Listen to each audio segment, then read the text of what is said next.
Muito bom dia, queridos fãs da Bíblia e desafiantes da leitura bíblica em um ano. Olha só, quase sem querer, chegamos aqui ao fim do livro de Atos. Vamos ver como é que acaba a história de Paulo? Tô doidinha para descobrir. Bora, capítulo 26.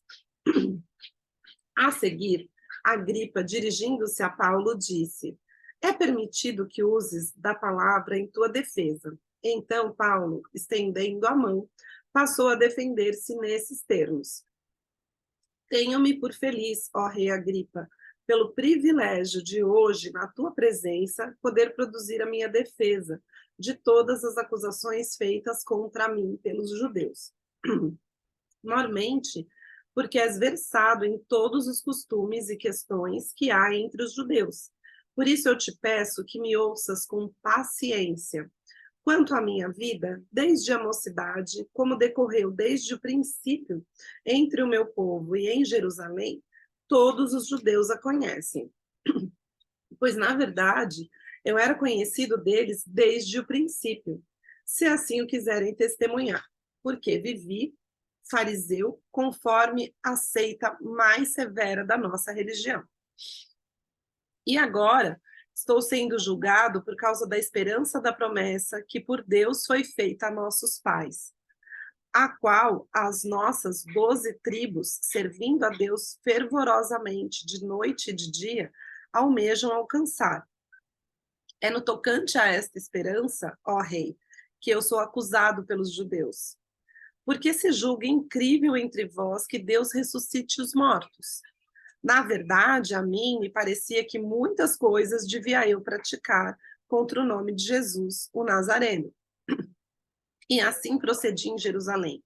Havendo eu recebido autorização dos principais sacerdotes, encerrei muitos dos santos nas prisões, e contra estes dava o meu voto quando os matavam. Muitas vezes os castiguei por todas as sinagogas, obrigando-os até a blasfemar. E demasiadamente enfurecido contra eles, mesmo por cidades estranhas, os perseguia. Com estes intuitos, parti para Damasco, levando autorização dos principais sacerdotes e por eles comissionado. Ao meio-dia, ó rei, indo eu, caminho fora, vi uma luz no céu, mais resplandecente que o sol, que brilhou ao redor de mim e dos que iam comigo. E caindo todos nós por terra, ouvi uma voz que me falava em língua hebraica: Saulo, Saulo, por que me persegues? Dura coisa é recalcitrares contra os agulhões.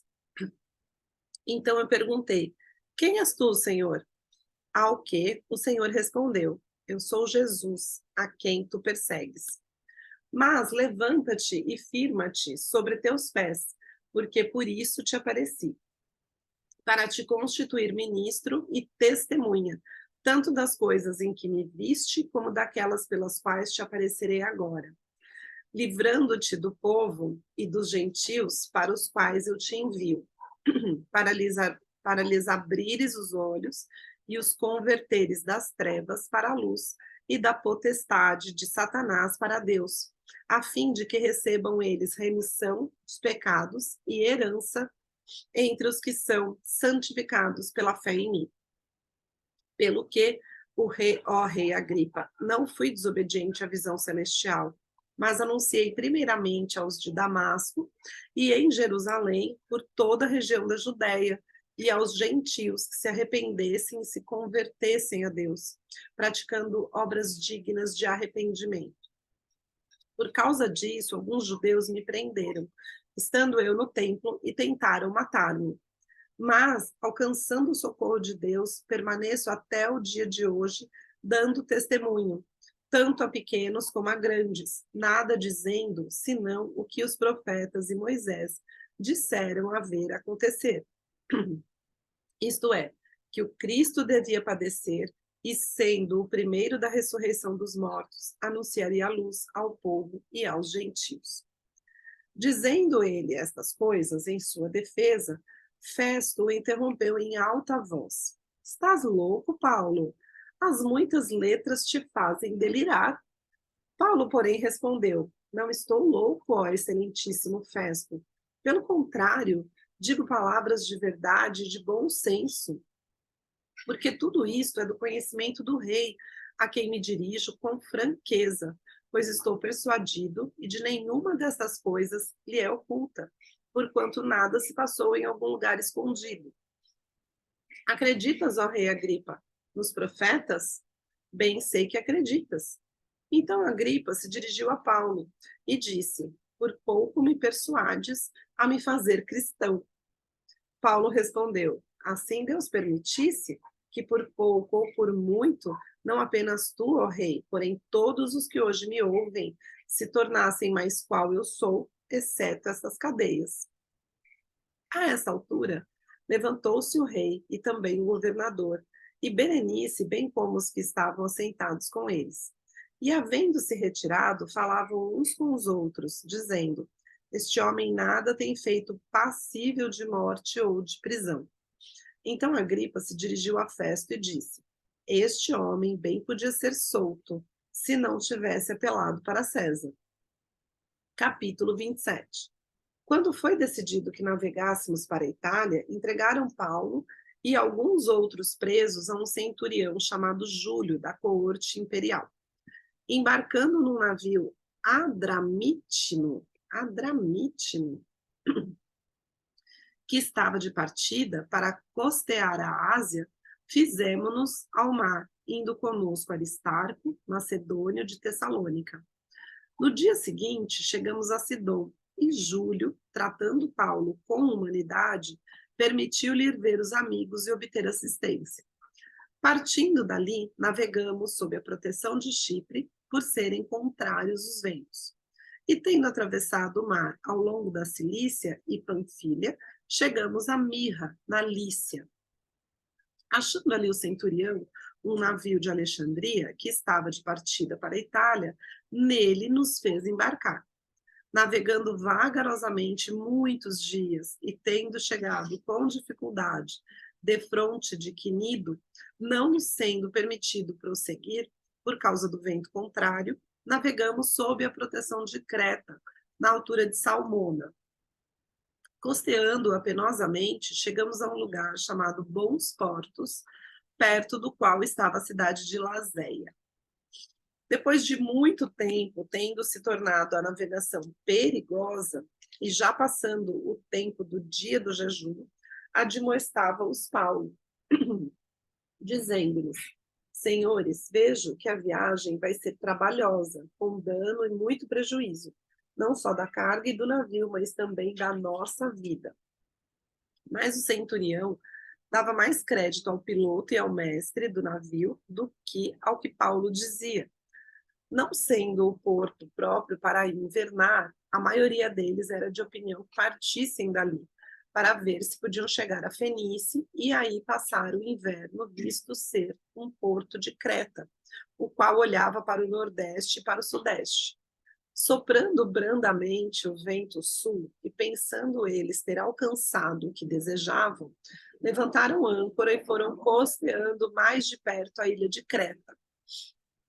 Entretanto, não muito depois, desencadeou-se do lado da ilha um tufão de vento chamado Euroaquilão, e sendo o navio arrastado com violência, sem poder resistir ao vento, cessamos a manobra e nos fomos deixando levar. Passando sob a proteção de uma ilhota chamada Cauda, a custo conseguimos recolher o bote. E levando este, usaram de todos os meios para cingir o navio, e temendo que dessem na Sirte, arriaram os aparelhos e foram ao léu. Açoitados severamente pela tormenta, no dia seguinte já aliviavam o navio. E ao terceiro dia, nós mesmos, com as próprias mãos, lançamos ao mar a armação do navio. E não aparecendo, havia já alguns dias nem sol, nem estrelas, caindo sobre nós grande tempestade, dissipou-se afinal toda a esperança de salvamento. Havendo todos estado muito tempo sem comer, Paulo, pondo-se de pé no meio deles, disse: Senhores, na verdade era preciso terem atendido e não partir de Creta para evitar este dano e perda. Mas já agora vos aconselho bom ânimo, porque nenhuma vida se perderá de entre vós, mas somente o navio. Porque esta mesma noite um anjo de Deus, de quem eu sou e a quem sirvo, esteve comigo, dizendo: Paulo, não temas, é preciso que compareças perante César. E eis que Deus, por sua graça, te deu todos quantos navegam contigo. Portanto, senhores, tende bom ânimo, pois eu confio em Deus, que sucederá no modo por que me foi dito. Porém, é necessário que vamos dar a uma ilha. Quando chegou a 14ª noite, sendo nós abatidos de um lado para outro no mar Adriático, por volta da meia-noite, pressentiram os marinheiros que se aproximavam de alguma terra. E lançando o prumo, acharam 20 braças, passando um pouco mais adiante, tornando a lançar o prumo, acharam 15 braças.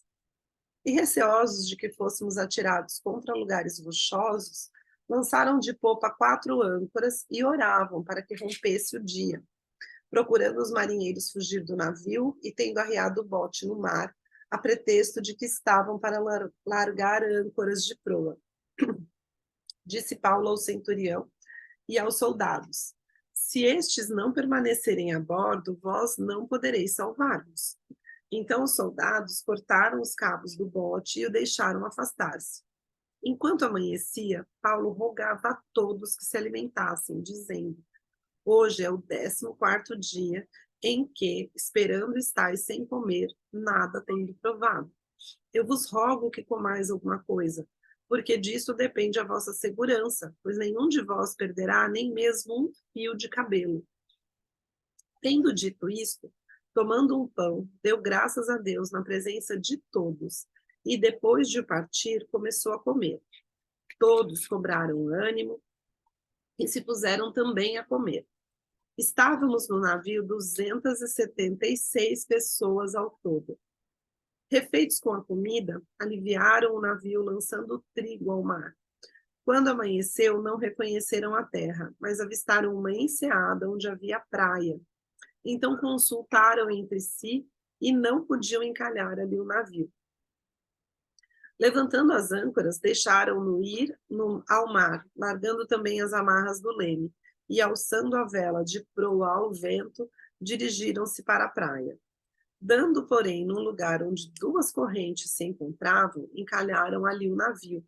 A proa encravou-se e ficou imóvel, mas a popa se abria pela violência do mar. O parecer dos soldados era que matassem os presos, para que nenhum deles nadando fugisse. Mas o centurião, querendo salvar a Paulo, impediu-os de o fazer e ordenou que os que soubessem nadar fossem os primeiros a lançar-se ao mar e alcançar a terra. Quanto aos demais, que se salvassem uns em tábuas e outros em destroços do navio. E foi assim que todos se salvaram em terra. Capítulo 28. Uma vez em terra, verificamos que a ilha se chamava Malta. Os bárbaros trataram-nos com singular humanidade, porque, acendendo uma fogueira, acolheram-nos a todos por causa da chuva que caía e por causa do frio. Tendo Paulo ajuntado e atirado à fogueira um feixe de gravetos, uma víbora, fugindo do calor, prendeu-se-lhe na mão. Quando os bárbaros viram a víbora pendente da mão dele, disseram uns aos outros: certamente esse homem é assassino, porque, salvo do mar, a justiça não o deixa viver. Porém, ele, sacudindo o réptil no fogo, não sofreu mal algum. Mas eles esperavam que ele viesse a inchar ou a cair morto de repente. Mas depois de muito esperar, vendo que nenhum mal lhe sucedia, mudando de parecer, diziam ser ele um deus. Perto daquele lugar, havia um sítio pertencente ao homem principal da ilha, chamado Públio, o qual nos recebeu e hospedou benignamente por 3 dias. Aconteceu achar-se enfermo de disenteria, ardendo em febre, o pai de Públio. Paulo foi visitá-lo e, orando, impôs-lhe as mãos e o curou. À vista desse acontecimento, os demais enfermos da ilha vieram e foram curados. os quais nos distinguiram com muitas honrarias. E tendo nós de prosseguir viagem, nos puseram a bordo tudo o que era necessário. Ao cabo de 3 meses, embarcamos num navio alexandrino que invernara na ilha e tinha por emblema Dióscuros. Tocando em Siracusa, ficamos ali 3 dias, donde, bordejando, chegamos a Régio. No dia seguinte, tendo soprado vento sul, em 2 dias chegamos a Putéoli, onde achamos alguns irmãos que nos rogaram ficássemos com eles 7 dias. E foi assim que nos dirigimos a Roma. Tendo ali os irmãos ouvido notícias nossas, vieram ao nosso encontro até a praça de Ápio e as 3 vendas. Vendo-os Paulo e dando por isso graças a Deus, sentiu-se mais animado. Uma vez em Roma, foi permitido a Paulo morar por sua conta, tendo em sua companhia o soldado que o guardava. 3 dias depois, ele convocou os principais dos judeus e, quando se reuniram, lhes disse: varões irmãos, nada havendo feito contra o povo ou contra os costumes paternos, contudo, vim preso desde Jerusalém, entregue nas mãos dos romanos, os quais, havendo-me interrogado, quiseram soltar-me sob a preliminar de não haver em mim nenhum crime passível de morte. Diante da oposição dos judeus, senti-me compelido a apelar para César, não tendo eu, porém, nada de que acusar minha nação. Foi por isso que vos chamei, para vos ver e falar, porque é pela esperança de Israel que estou preso com esta cadeia. Então, eles lhe disseram: nós não recebemos da Judéia nenhuma carta que te dissesse respeito. Também não veio qualquer dos irmãos que nos anunciasse ou dissesse de ti mal algum. Contudo, gostaríamos de ouvir o que pensas, porque, na verdade, é corrente a respeito desta seita que por toda parte é ela impugnada. Havendo-lhe eles marcado um dia, vieram em grande número ao encontro de Paulo na sua própria residência. Então, desde a manhã até a tarde, lhes fez uma exposição em testemunho do reino de Deus, procurando persuadi-los a respeito de Jesus, tanto pela lei de Moisés, como pelos profetas. Houve alguns que ficaram persuadidos pelo que ele dizia, outros, porém, continuaram incrédulos. E, havendo discordância entre eles, despediram-se, dizendo Paulo estas palavras: bem falou o Espírito Santo a vossos pais, por intermédio do profeta Isaías, quando disse: vai a este povo e dize-lhe, de ouvido ouvireis e não entendereis, vendo vereis e não percebereis. Portanto, o coração deste povo se tornou endurecido, com os ouvidos ouviram tardiamente e fecharam os olhos, para que jamais vejam com os olhos, nem ouçam com os ouvidos, para que não entendam com o coração e se convertam, e por mim sejam curados. Tomai, pois, conhecimento de que esta salvação de Deus foi enviada aos gentios, e eles a ouvirão. Ditas estas palavras, partiram os judeus, tendo entre si grande contenda. Por 2 anos permaneceu Paulo na sua própria casa, que alugara onde recebia todos os que o procuravam, pregando o reino de Deus e com toda a intrepidez, sem impedimento algum, ensinava as coisas referentes ao Senhor Jesus Cristo. E assim termina a história de Paulo, não a história de Paulo, né? Assim termina o livro Atos dos Apóstolos, com Paulo tranquilo e feliz e contente, morando na sua casa lá em Roma e pregando sobre a vida de Jesus. Gostou do livro? Deixa um comentário aqui para eu saber. E aí a gente se encontra amanhã na continuação da nossa leitura. Um beijo!